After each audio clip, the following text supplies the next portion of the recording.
সম্প্রতি চ্যানেল আই-এ সম্প্রচারিত Metrocem to the point talk show অনুষ্ঠানের একটি ভিডিও ভাইরাল হয়েছে।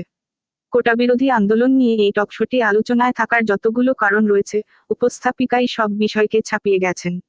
ফলে অনুষ্ঠানটির উপস্থাপিকা দীপ্তি চৌধুরী এখন প্রশংসায় ভাসছেন।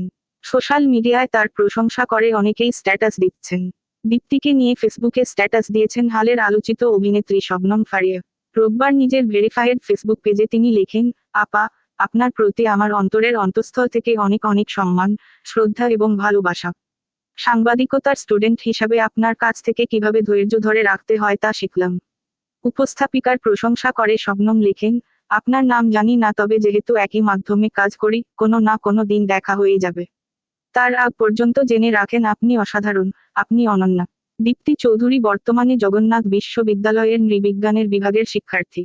উপস্থাপনা ছাড়াও দীর্ঘদিন ধরে তরুণ উন্নয়নকর্মী হিসেবে জাতীয় আন্তর্জাতিকভাবে কাজ করছেন।